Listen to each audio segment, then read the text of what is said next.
The crystal glasses sang in Manhattan's most exclusive dining room. Silverware whispered against china. Glassware chimed with delicate notes. The gilded cage did exactly what it was designed to do. Make the rich feel as though they were untouchable, living in a world apart. My name is Lena Harper. Black apron crisp and clean. Soft-soled shoes for silent movement. A notepad I carry hides more secrets than it reveals. I refill water glasses with practiced ease. I describe the scallops with clean, precise language. I move like steam, they're one moment, gone the next. For the exorbitant price of my monthly rent, I'm trained to be invisible, a ghost in the machine. At table 7 sits Elon Vale. Billionaire, Mr. Vale, founder of intrusion, empires, the man whose face perpetually graces magazine covers with headlines that read more like commands than news. He maintains a calm, controlled posture. His eyes are wintry and sharp. His suit could probably pay off a small nation's debts if it ever learned the value of $1. He's not here for the exquisite food. He's here for a stage, for theater. Across from him sits a lawyer from one of those white shoe firms, sweating far too much for a Tuesday afternoon. By Friday, the acquisition is yours, the lawyer says, dabbing at the corners of his mouth with a pristine white napkin. Elon doesn't smile. He never wastes a single movement. Holdouts don't fold under pressure, he replies, his voice like chipped ice. They break. I clear plates with smooth, efficient motions. My voice is even and professional. Anything else I can get for you, mister? Fail. He waves a hand, dismissive but polite enough to sting. Just the check, please. And have my car brought around. Black sedan. 10 minutes. I nod and move away. But habit is a muscle memory that never truly sleeps. My eyes sweep the room left to right, cataloging everything. Then they glance past the plate glass windows to the street outside. A black transit van. No side windows, blank and ominous. Double parked with the engine running. Definitely not a florist. Not a delivery of any kind. Too blank. Too patient. In the alleyway, a man in a dark hoodie pretends to talk on a cell phone, but he isn't listening to anyone. His shoulders are wrong tense. His head is angled slightly toward our entrance. A spotter. My heart doesn't race.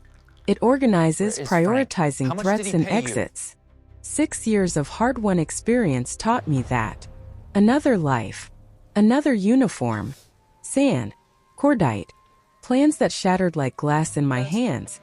I traded that life for a serving tray and a practiced smile because I desperately needed to stop waking up to the sound of gunfire. I deliver the check to the table. Sir, I say quietly, my voice barely a whisper. Your security detail. He's no longer at the bar. He's checking on the car, Elon replies without even looking up from his phone. He's competent. But his security guard's glass is still sitting on the bar. Half full. Professionals do not abandon their posts half done. Not without a prearranged signal. Not without a word to someone. Ice slides down my spine. I turn toward the kitchen. I need a landline, not a traceable call on public Wi-Fi. My hand is almost on the door when the world fractures. The front window doesn't shatter. It implodes. A concussive acoustic device breaks the air and the room in a single violent breath. The sound drills into bone, a physical assault. Diners scream in terror. Glass sprays across the marble floor like a deadly silver rain. 5 men step through the jagged frame where the window used to be. Black tactical gear. Balaclavas that hide their faces. Suppressed pistols held ready. One carries a heavy signal jammer. In an instant, every cell phone in the restaurant dies. The room goes feral with fear. Nobody move, one of them says. His voice is calm, cold, and practiced. Hands where I can see them. 2 peel off to control the terrified crowd. 1 locks the door, sealing us in. 2 move with a purpose that has a name and agenda. Their destination is table 7. This is not a robbery. Robbers want jewelry, cash. These men want something else. They want people. It's a snatch and grab. Fast in, fast out. One target. Minimal noise. Maximum pressure. I flatten myself against the kitchen wall, becoming one with the shadows. I do not breathe. I count distances. I count angles. I count potential exits. The leader leans in close to Elon's ear while his partner roughly hauls him out of the booth. The lawyer disappears under the table like a coward, trying to become invisible. Elon Vale, the leader says, his voice a whisper laced with menace. The ghosts of Etheridge send their regards. You have a debt to pay. Ghosts. Etheridge. A company. A family name. A takeover. A name with a hidden knife tucked inside its meaning. The room waits, paralyzed, for someone to save it. No one is coming. Not in time. I move. There's a heavy silver serving tray on a stand near the door. A bottle of sparkling water sits beside it. I slide forward, silent as years of practice. One of the flankers has his back half turned, surveying the terrified diners who are too afraid to be heroes. He has a blind spot. They always do. I grip the tray tightly. In one smooth, practiced motion, I sling it like a discus, putting all my weight behind it. It hits him behind the ear with a sickening thud, a sound that drowns out all others. He stumbles, momentarily stunned. His weapon tilts upward, away from the crowd. Not down. Stunned. It's enough. The team's carefully orchestrated rhythm breaks. The leader turns, startled. What the? I don't go after the stunned man. I go for the one closest to the civilians, the biggest threat. I grab the Pellegrino bottle by the neck and smash it against a sharp marble edge. Clean crack. A jagged glass neck is not a movie knife. It's a switch, a game changer. It instantly transforms the room. They might have seen us. I drive the broken glass into the soft, unprotected meat of his forearm. Tendons scream in protest. Fingers spasm uncontrollably. The gun falls to the floor. Knee to the groin. Palm heel to the nose. Crunch. Blood. He's down. He's done. 5 seconds. 2 threats neutralized. The room forgets how to breathe. The leader fires twice. The suppressed coughs of the weapon are soft but murderous. I dive behind a heavy mahogany table, seeking cover. With splinters and thuds where my head should have been. Shoot her. He snarls at the dazed flanker, his composure cracking. Elon struggles against his captor. Good. He stomps on the kidnapper's instep, then delivers a sharp elbow to his ribs. Buys him a precious second. A second is a lifetime if you can read it fast enough. I need a different terrain. More cover. More tools. More choke points. The kitchen. Elon. I shout a command, not a request. To me. Now. Splinters fly from the table leg. The rear guard advances, trying to get a cleaner shot at me. The leader is torn between securing his package and eliminating the problem. Their carefully planned cohesion is gone, shattered. I own the tempo now. I kick a heavy candelabra into their path, creating a stupid obstacle that steals 1 more second. Elon scrambles toward me on his hands and knees, his bespoke suit slashed by shards of glass, his pride bleeding right along with his skin. He reaches me, and I pull him through the swinging kitchen doors. Stainless steel. Hissing steam. Open flame. Blessed noise. Perfect chaos. Stay down. I tell the kitchen staff, chefs and dishwashers alike, who are huddled together in a corner, eyes wide with terror. Stay quiet. Elon leans heavily against a counter, pale and visibly shaking. He's never been this close to real consequence before. Who are you? He asks, as if it suddenly matters now. I don't answer his question. I check the small window in the door, looking for movement, for shadows. Not much time left. They said Etheridge. I say, my voice flat. What did you take from them? He straightens his tie with a nervous tick, because habit is often stronger than fear. A legacy firm. Hostile acquisition. The founder refused to adapt to the times. He leveraged everything he had. He lost. What was his name? Walter, he says. The name lands in the chaotic kitchen like a heavy stone dropped into shallow water. Walter Thorne. The leader's amplified voice floats in from the dining room, cruel and mocking. Silas Thorne, he shouts. That was my father. Do you remember him, Vale? He built that company with his bare hands. You took it with a signature. This is not a ransom. It's a reckoning. A hard bang at the door jolts the room. They'll breach it in seconds. We're leaving, I say. Service exit. The steel door handle rattles violently. From the other side, a cold voice says one word. Locked. We're boxed in. Elon slides down the wall defeated. The world that always obeyed him has suddenly gone on strike. We're dead, he whispers, his voice hollow. Where is my security? Where's Frank? Dead. Or paid off, I answer, my voice grim. Given what they know, my money is on paid. Silas confirms it for us. You should have promoted Frank Miller last year, Arthur. He calls through the door. Loyalty is fragile when it's underpaid. The betrayal hits Elon harder than the blast from the acoustic device. He looks at me. Truly looks at me for the first time, like he finally understands he is not the only person in the room. He asks the only question that truly matters. Why are you doing this? Because the last time professionals like this came for someone I was assigned to protect, he didn't survive. I say, my voice hard.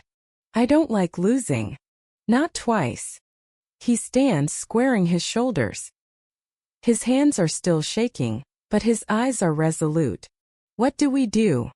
They expect us to sit here and die, I say. We won't. I scan the room, taking in every detail. Ceilings. Hoods. Vents. There a wide ventilation duct above the main grill. Greasy. Tight. Unwatched. Ventilation, I say, pointing to it with a chef's knife I snatched off the magnetic strip. Up. Roof. Fire escape. Options. You can't be serious, he says, staring at the dark mouth in the wall with disbelief. I'm done being polite, I say, my voice leaving no room for argument. Boost me up. He cups his hands together, forming a makeshift step. I step into them and he heaves me upward. My fingers stick to the greasy lip of the duct. I pull myself up, wedging my body inside. 10 feet in, a rickety maintenance ladder staggers upward like a tired spine. Your turn. He hesitates for a moment, then grabs my forearm. I pull, and he scrapes and curses as he clambers up. The master of the universe is now crawling through his favorite restaurant like a desperate ghost.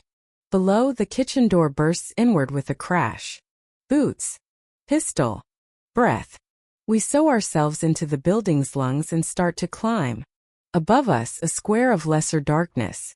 Below us, the sound of men who think they've already won. Outside, rain begins to fall. It slicks the city streets. It blurs the edges of everything. We aim for the roof anyway. This is the part where I stop being furniture. This is the part where the billionaire finally listens. Tonight I am not serving bread. Tonight I am serving orders. And he will follow them if he wants to live to see another day. The night broke on a single dissonant note. Not a scream. Not a gunshot. A shiver in the glass, a ripple of thought that ran across the window pane. Then silence. A heavy, pregnant silence just before the world caved in on itself. I was 3 steps from the kitchen door when the front wall didn't just break. It imploded inward. A high, ugly frequency punched through the dining room. A physical assault. Crystal fell like rain, scattering across the floor. Silverware leapt and danced. The rich, who were used to being shielded from such ugliness, ducked their heads in fear. The room lost its carefully rehearsed script. 5 men dressed in black crossed the threshold with the chilling confidence of a drawn knife. No shouting. No wasted movements. Just a signal jammer held high, and then every cell phone in the restaurant went dead at once, silenced. 2 men swept the room with suppressed pistols, their movements precise and economical. One held the entrance, securing their escape route. One moved with a chilling sense of purpose, his destination clear. The tall one, calm, deliberate, walked straight toward the corner booth where Elon Vale sat as if the world owed him its undivided attention. I know the choreography of fear. I learned it years ago in places that smelled like cordite and dust, places where survival was a luxury. My body did the math before my mind even had a chance to process what was happening. 5 hostiles. Close quarters. No long guns. Diamond formation. Extraction, not robbery. The civilians in the room were a lit match in a tinderbox. Panic would turn them into fuel for the fire. "Do not move," the tall one said, his voice low, almost bored, as if this were all a tiresome routine. He took Elon by the arm as if they had a prearranged appointment. Leaned in close, his words a venomous whisper. "The ghosts of Thorn send their regards." The words landed like a heavy black and white photograph face down on my chest. Debt. Vengeance. Not random. Not luck. I slid along the wall toward a service station, seeking anything I could use. Tray. Bottle. Not a weapon exactly, but certainly better than nothing, better than air. A woman at the front of the room began to sob in repetitive loops, trapped in her own private horror movie. One of the flankers turned his head, just an inch, a momentary lapse in focus, a weakness, a door. I moved without conscious thought.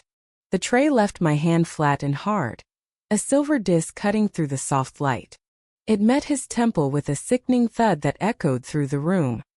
He staggered, weapon rising uselessly toward the ceiling.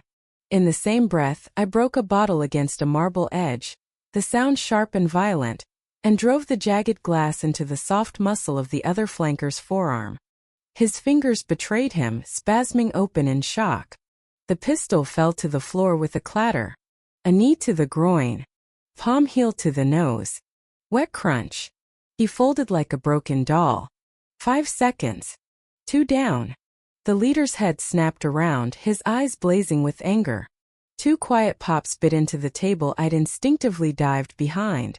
Wood splintered where my skull had been. "Get him out," he snapped, his control fraying at the edges, and the room listened, their fear palpable. "Vale," I called, my voice level, not loud, cutting through the fear and confusion. "To me. Now." He didn't think, didn't hesitate. He simply crawled toward my voice, his movements animalistic. That told me everything and nothing about who he really was, and what fear could teach even the most powerful man in a single terrifying heartbeat. We hit the kitchen and shouldered our way through the swinging doors. Stainless steel surfaces gleamed under harsh lights. Hissing flames from the stoves danced like demons. The air was thick with the smells of garlic and fear. The staff huddled together as if prayer could somehow become a solid wall, protecting them from the storm raging outside. "Down. Quiet. Eyes on me," I told them, my voice leaving no room for argument. Tone saves seconds and seconds save lives.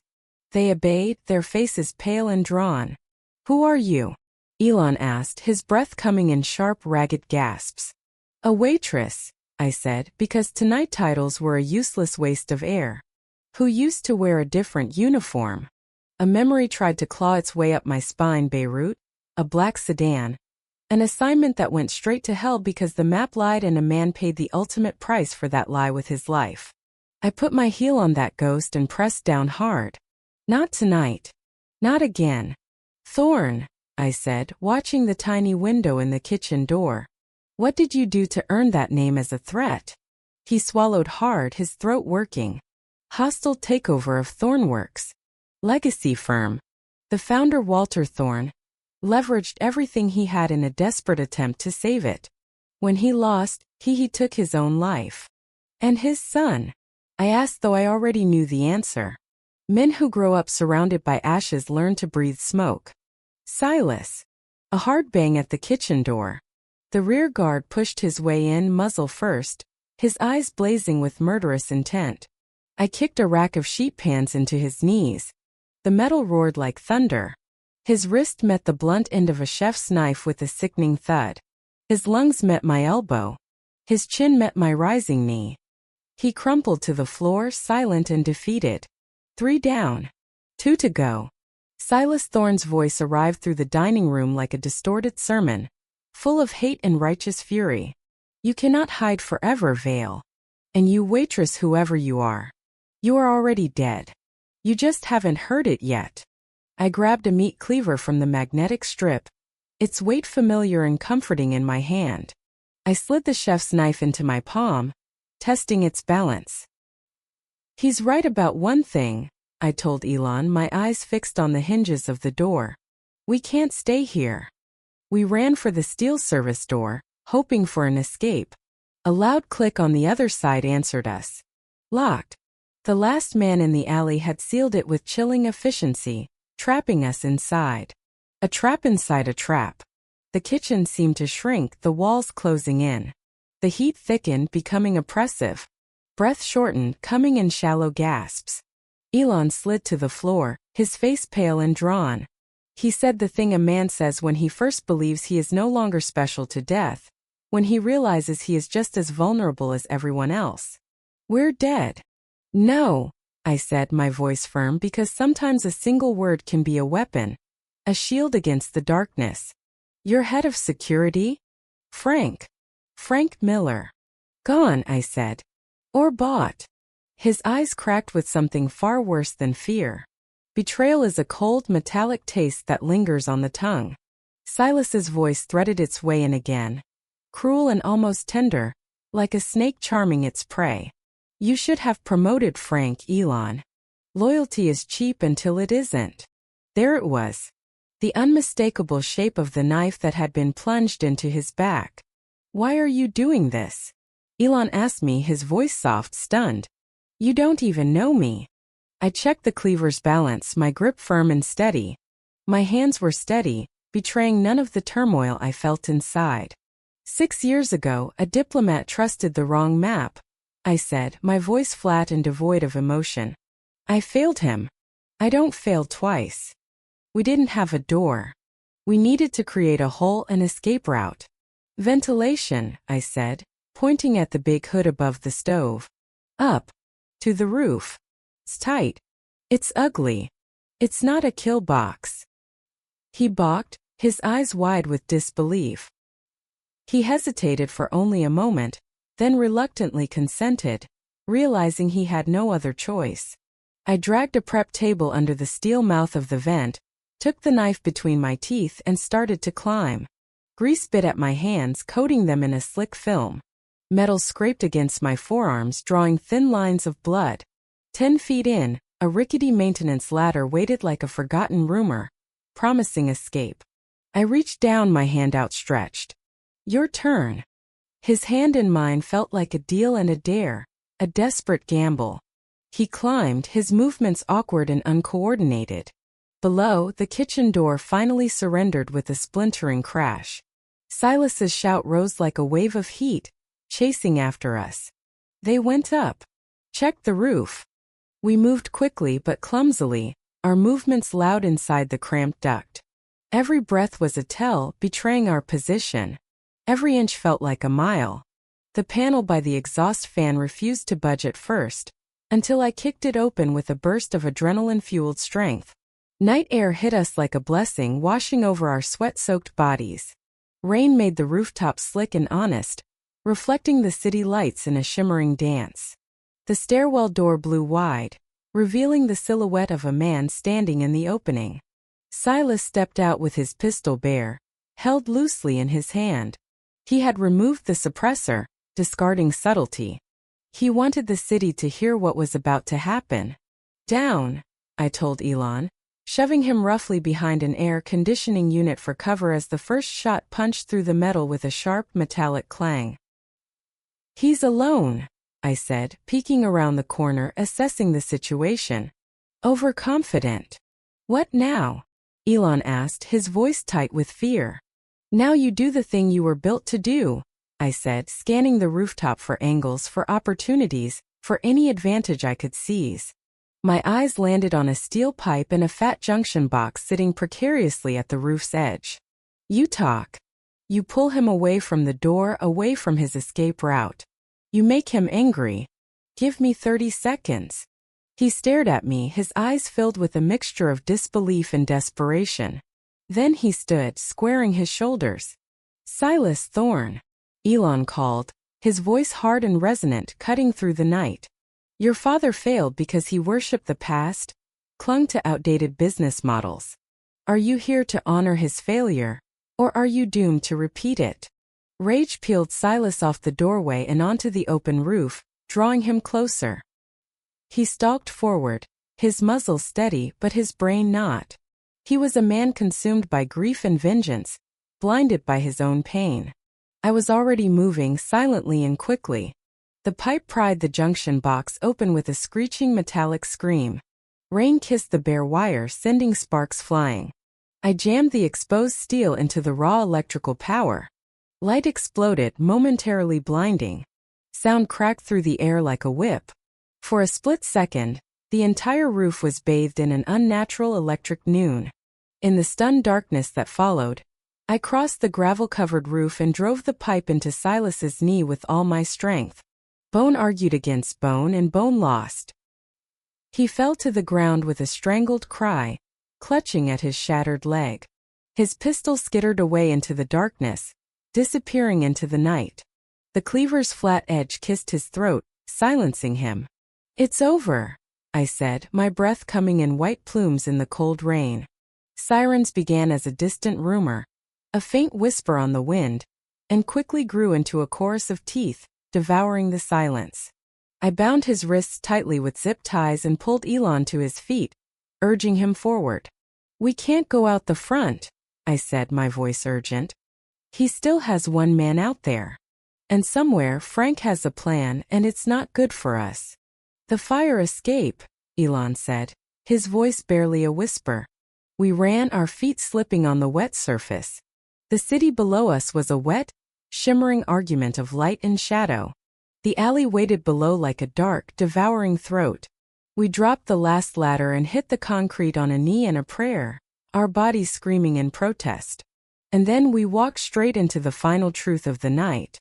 A man stepped out of the shadows, pistol up, his eyes tired and mean. Not Silas's man. Ours. "Frank," Elon said, the word laced with disbelief and a dawning sense of despair. Something died in that single word.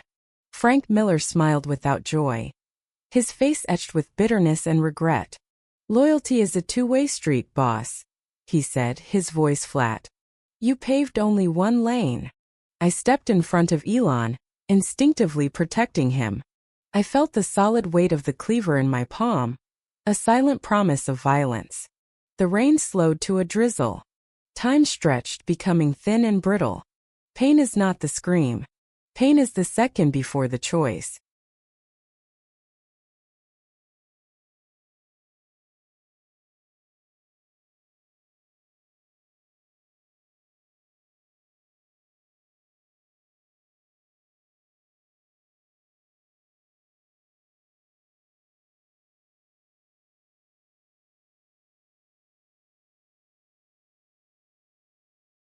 Frank Miller's pistol looked bigger in the narrow dark.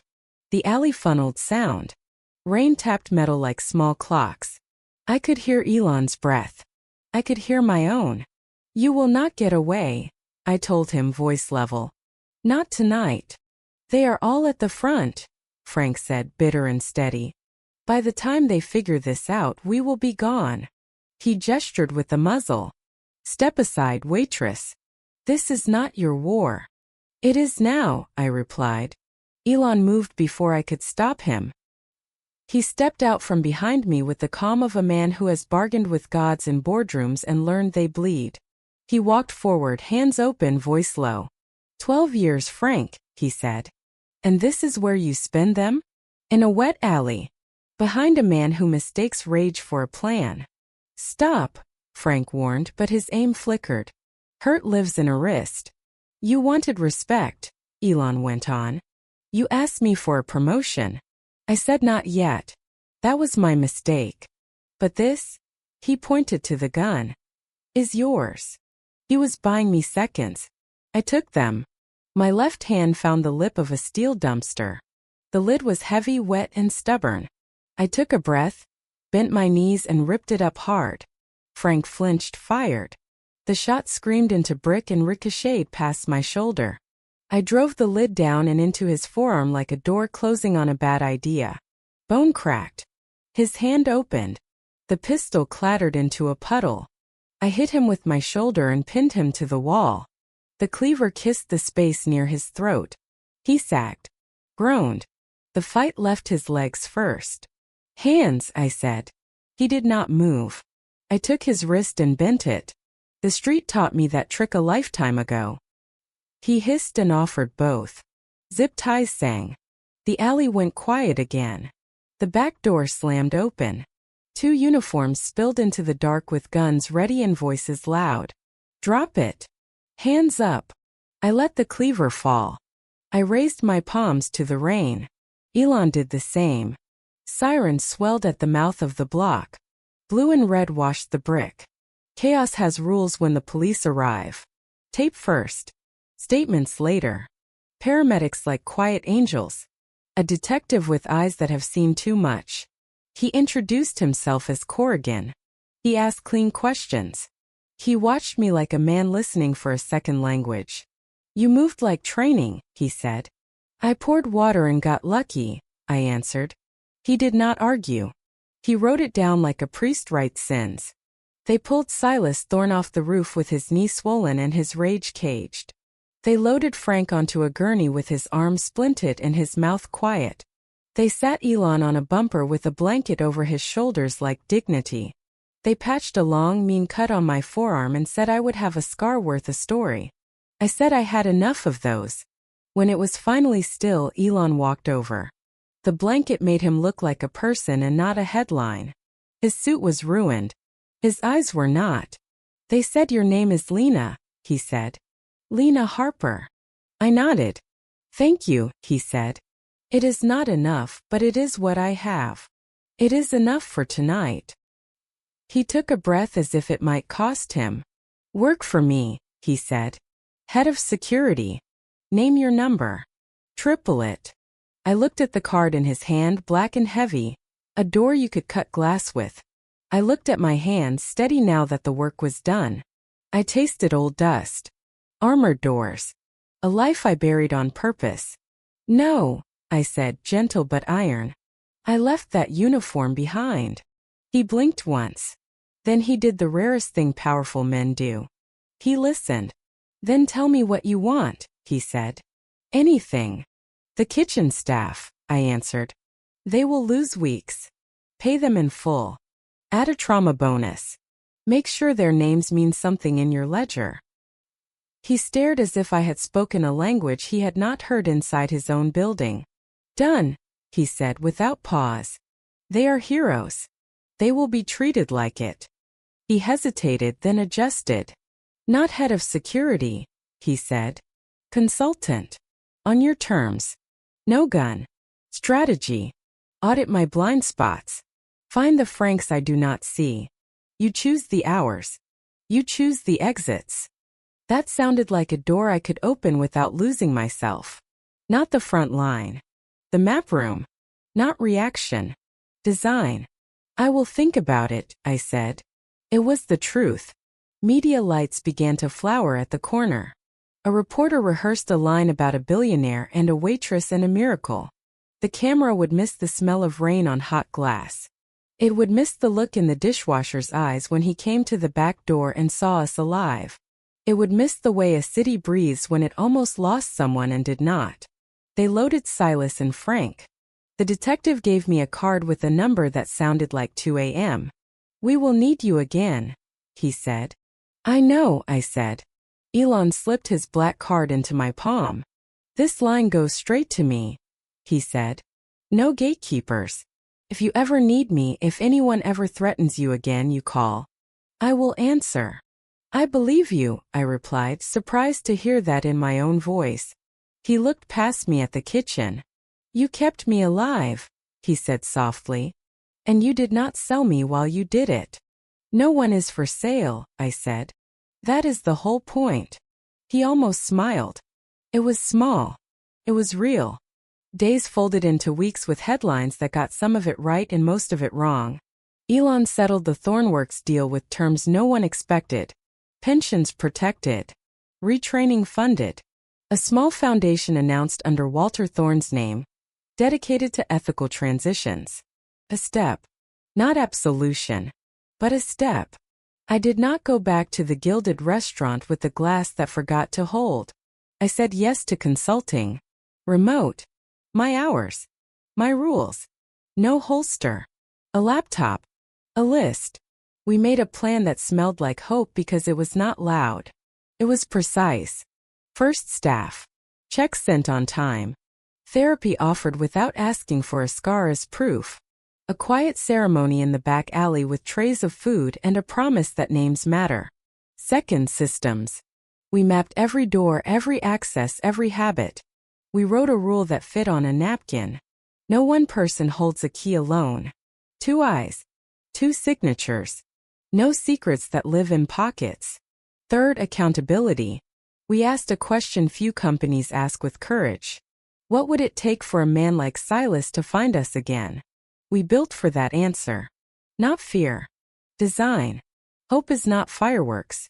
It is a small light you can carry without burning your hands. It arrived in messages that did not want credit. A dishwasher texted a photo of a check with the caption, "We did not lose rent. Thank you." A line cook sent a picture of her kid drawing a blue star and taping it to the fridge. A driver said he slept for the first time without waking up to listen for footsteps that were not there. One night, Elon sat across from me at a long, clean table in a room that used to make deals and now made sense. He folded his hands. "I want to do more than survive," he said. "I want to repair." "Repair is slower than profit," I said. "It is also harder to fake." "Then we do it slow," he replied. We wrote the first sentence of the next fight. Not a threat. Promise. When someone tries to buy fear, we will pay with receipts. When someone calls vengeance justice, we will show the difference. When the city asks if this is bigger than one night, we will say yes and hand it proof. The detective's card sat between us. So did mine. So did Elon's. 3 numbers. 3 doors. Hope does not shout. It knocks, waits, and keeps knocking until you learn to open. Justice did not storm in with sirens. It arrived at noon, asked for water, and opened a folder thick with dates that did not argue. 3 mornings after the alley, the detective called. "Bring what you remember. Bring what you wrote." I had notes. I always do. Times. Faces. How the van idled too clean. The way Frank's wrist trembled when the truth got close. The exact sentence Silas Thorne hissed at the table. Words are fingerprints when you put them in order. Elon sat beside me in a glass room that forgot how to echo. He did not speak over me. He backed me. When the state asked for records, he handed them everything and one more thing no one expected. An internal timeline of his own failures. Where he missed a signal. Where loyalty became laziness. Where power looked too much like comfort. He did not defend. He documented. Priya, his counsel, was calm steel. "Truth is heavy," she said. "We carry it together." She turned my notes into a narrative that could stand in court without wobbling. She turned the restaurant cameras into a map. She turned the rooftop flash into a line item titled Cause and Effect. She wrote the part most people skip: "We do not seek revenge. We seek repair." The noise tried to drown us. A smear storm came quick. Anonymous accounts called me a plant. A blog invented a past I did not own. A podcaster with a grin like a knife said I wanted a billionaire's attention. Priya slid her phone across the table. "Bots," she said gently. "Let them howl. We build signal." Signal looked like this. A plain statement for sentences long. We witnessed a targeted abduction. We resisted. We cooperated. We will testify. No adjectives. No thunder. The city leaned in anyway. Silas was charged first. Attempted kidnapping. Conspiracy. Assault. Frank came next. Accessory. Obstruction. Breach of duty. His intake photo nearly broke me. Not because I pitied him. Because betrayal always looks smaller when the light hits it. The first hearing tasted like dust and held like stone. I swore in. Right hand up. Left palm steady. State your name. Lena Harper. My voice did not shake. The defense tried to make me into a story I did not belong to. "Is it true you have combat training?" "I have restaurant training," I said. "And a habit of paying attention." Laughter cracked the room. Not unkind. Human. Then came the part that mattered.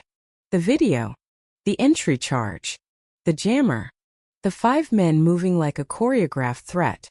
Priya paused the footage and let silence speak. The woman with the cleaver, the judge said. That is you. Yes, Your Honor. The gavel did not move. Her eyes did. Recognition is quiet when it is real. Elon spoke later, measured and clean. He did not make himself center stage. I failed to see a loyal man turning bitter, he said. I will spend the rest of my life building systems that do not depend on my mood to be ethical. He said it into the record. That is where promises go to be tested. We did not spend all our hours in court. Justice is more than a verdict. It is policy that holds when no one is watching. In week 2, Elon asked me to audit the habits around him. Every door code. Every schedule. Every unscanned guest list. We drew a line in ink. No single person may hold a key without a second set of eyes. 2 approvals for every change to routes, to cars, to calendars. Not because we fear life. Because we respect it. We built a red phone that was not red. A quiet number for staff that rings to a human on the first try.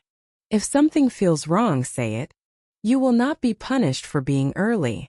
The first call came on a Sunday night. A driver flagged a strange request that asked him to park in an unlit dock. We rerouted. We thanked him. We paid him for saving us trouble we might never prove. Priya showed me how to write a victim impact statement without turning into a speech. Tell the court what changed, she said. Not how you want to be seen. I wrote it like a shopping list. Sleep. Doors. The way rain on glass now sounds like broken things. The way a kind word in a kitchen matters more than a headline. When I read it, the room listened. No grand music. Just breath. The board at Elon's firm demanded a session because that is what boards do when they smell risk. He invited me to sit in the back. I watched leaders who feared markets learn to fear something older, neglect. Elon did not raise his voice. He pointed to 3 charts. Staff retention up, incident rate down, legal exposure down. Justice is not a story we post, he said. It is a system we maintain. No one resigned. No one grandstood. They voted to codify the changes. That is a kind of justice too. Then came a letter I did not expect. It arrived in a cheap envelope with careful handwriting. From the kitchen. We are home. The checks came. The night terrors are quieter. The dishwasher says your name when he lifts heavy things. It helps. I pinned it to my wall above the sink. Receipts do not blink. They do not glamorize. They outlive applause. Silas's attorney tried one more tactic. This is a family tragedy, he said. A son lost a father. Priya's voice did not soften. Grief is real, she agreed. And so are crimes. We can hold both. The judge nodded. The calendar advanced. On a gray morning that did not try to be dramatic, a jury 4-person stood. Guilty on the counts that mattered. Not joy. Not sorrow. Relief. A settling in my bones. Frank pled before the verdict. Less time. More conditions. Restitution. A ban from the work he once defined himself by. He did not look at me on his way out. I did not need him to. After court, reporters waited with questions that glitter. Are you a hero? Will you and Mr. Vale become a story? I smiled the way you smile when you have already decided not to let the world shrink you. We are doing the work, I said. It does not need a bow. That night, we sat on a bench that remembers rain and let the city move around us. Elon turned his black card between his fingers and then slid it back to me. You never used it, he said. Not yet, I answered. Good, he said. Use it for quiet things. Not storms. We wrote one more rule before we left the bench. We wrote it on paper and we wrote it in us. When harm comes, we will move toward it with care, not hunger. When the street asks for spectacle, we will offer receipts. When someone tries to buy our silence, we will publish a new line. Promise kept. Justice is not fireworks. It is a ledger that finally balances. It is a hand on your shoulder that does not ask for payment. Next comes the part no one trains you for. How to live after you stop bracing. Happiness does not rush. It learns your door code, knocks once, and waits while you breathe. Happiness did not arrive like a parade. It came through the side door, took off its shoes, and started washing dishes. After the verdict, the city did not change. It never does for long. Taxis still argued with lights. Headlines still tried to turn people into slogans. But inside the rooms we could touch, the air felt different. Not lighter. Truhe. The kind of air you can breathe all the way down. The restaurant reopened on a Tuesday that smelled like lemon oil and courage.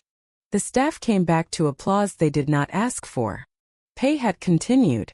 Benefits had been extended.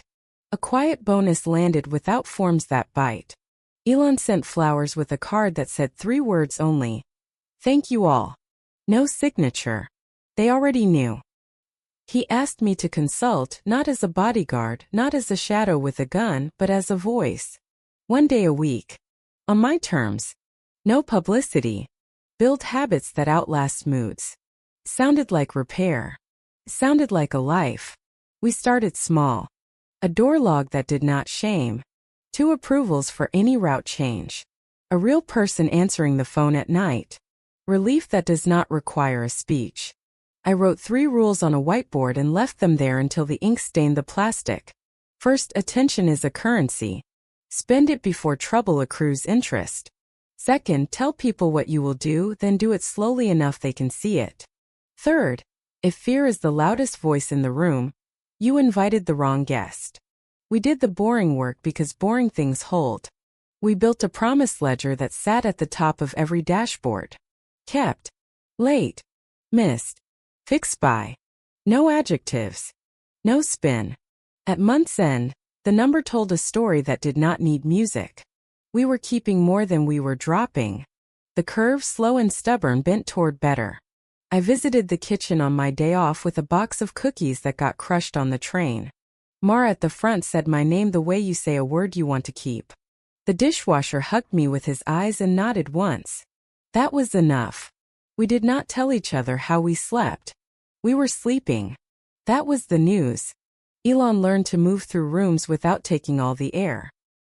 He sat in the back at town halls and listened without making it about him. He wrote thank you notes by hand. 3 sentences. What he saw. Why it mattered. What it changed. When someone asked for the secret, he said it plain. We decided not to be impressive. We decided to be honest. One evening I found him on a bench by the river, tie undone, sleeves rolled, phone off. We split a paper cup of street coffee and watched the lights argue with the water. I keep thinking about Frank, he said softly. About the moment before he bent. What I could have done different. I could have told him it wasn't his job to save a man who chose a door marked exit. I could have told him regret is a mirror that forgets it can lie. Instead I said, regret teaches. Shame freezes. Learn. Do not freeze. He nodded like someone who had been waiting for permission to be human. We made a small fund and did not name it after anyone. We called it the bridge because that is what it does. It covers the week between crisis and check. It buys a lock that works. It pays for a phone screen so a worker can see who is calling before fear picks up. No gala. No plaque. Just receipts and a line that reads paid without begging. People kept asking if we were together, as if the only story worth telling is the one with glitter. The truth was kinder and less cinematic. We were building. We made soup on Thursdays like it was sacred. He bought the good spoon because mine bent in the pot. I gave him a shelf in my tiny kitchen because love is a measured surrender. He learned my stride and matched it. I learned his quiet and trusted it. On a bright morning that smelled like rain that never came, I stood in front of a small group of first-time managers and talked about what happens when days go sideways. You do not earn trust with slogans, I said. You earn it with a chair in the corner and a calendar that tells the truth. When fear walks in, offer water. When anger arrives, offer a list. They nodded, some skeptical, some relieved. Culture does not change with claps. It changes with checklists that do not humiliate. The kitchen put a jar near the time clock labeled Quiet Joy. Notes went in. A chef wrote, "Made rent without borrowing." A hostess wrote, "Mom's medicine arrived on time." A line cook wrote, "Slept a whole night." We never read them out loud. We counted them. That is how you measure some kinds of wealth. I went back to my mother's bench under the plane trees and traced the letters of her name. For those who listen before they judge. Someone had tucked a faded receipt underneath, a bus transfer and 2 crumpled dollars. A small confession of a day that worked. I left it there. You do not tidy, Grace. The detective called once more months later, not for questions but to say, "We closed the file this week." No victory lap. No confetti. A line item turned from open to done. I thanked him. I thanked the room in my chest that had stopped flinching when doors knocked. Elon and I did not buy a story. We bought good towels and a second set of keys. We agreed on 3 things we would not trade for applause. We do not become cruel to feel safe. We do not go fast when slow is stronger. We do not forget the room that fed us when we were hungry for a name. On the anniversary of the night the glass broke, we walked past the restaurant. The windows glowed. Laughter lived there again. We stood across the street and did not go in.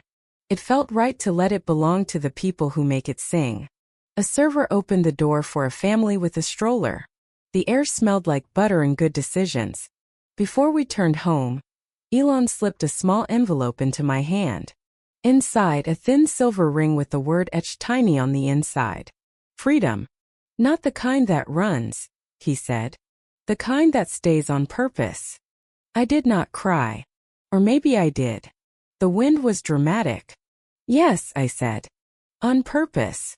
If you are listening in a room that feels too loud, take this with you. Happiness is not a prize at the end of a chase. It is a practice. It is chairs in the right places. It is names spoken kindly.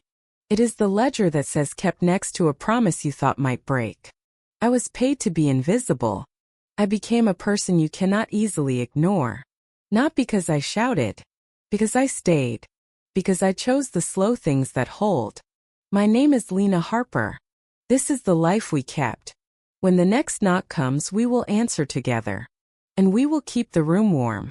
I used to believe happy endings belong to other people. The glittered few. The loud few. The ones whose names arrive in a room before they do. Now I know endings are only rooms you pass through. You pause. You breathe. You keep the door open for the next person behind you. Our city did not soften because we won a verdict. It still forgets the names of dishwashers and night nurses. It still honors speed like a religion. But inside the places we guard, the weather changed. Not to sunshine. To clarity. To air you can live on. We did not become saints. We became consistent. The promise ledger stayed at the top of every screen. Kept. Late. Missed. Fixed by. No excuses. When we stumbled, we wrote it down where everyone could see. Shame is a fog. Light is a map. The bridge fund stayed stocked. Quiet money for sudden storms. A broken phone. A broken lock. A broken week. No 12 signatures. No humiliation. Just yes. The listening lab stayed full. 2 chairs. 1 hour. No screens unless asked. We learned how often the right sentence is simple. I hear you. I believe you. Here is what we will do next. And the jar of quiet joy by the time clock swallowed small miracles. Made rent. Slept 8 hours. Called my father in daylight. We did not read them aloud. We simply counted. If you count the right things, a place learns its own heart. People keep asking how I met Elon Vale like they are mining for lightning. The answer is plain. He stopped filling silence with power and started filling rooms with attention. He did not rescue me. He made space and refused to let rumor take it back. That is rarer than romance. That is love with a spine. We do not measure us in bouquets or headlines.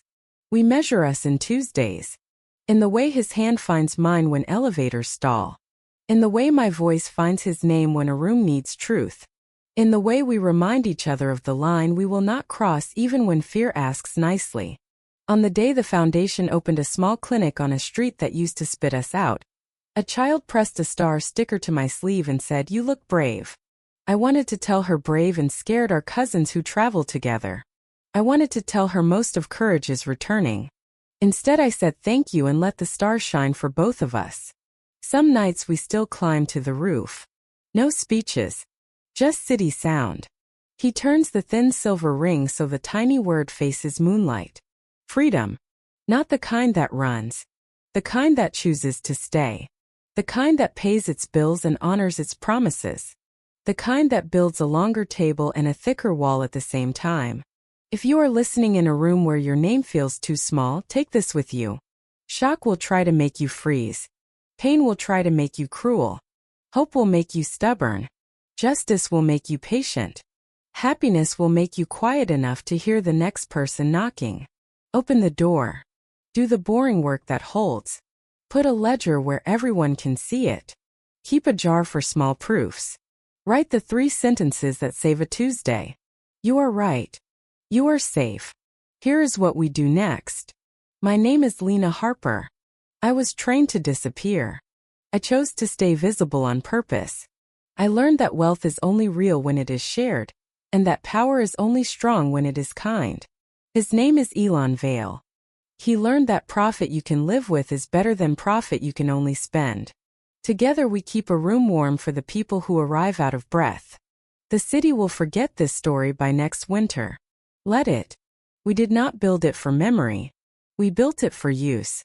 We built it so a night manager can call for help without a prayer and a line cook can keep a promise without begging. We built it so the truth can knock at 2 in the morning and no one has to hide. If your door is heavy, we will help you lift it. If your room is cold, we will help you warm it. If your fear is loud, we will stand beside you until it runs out of breath. The door stays open.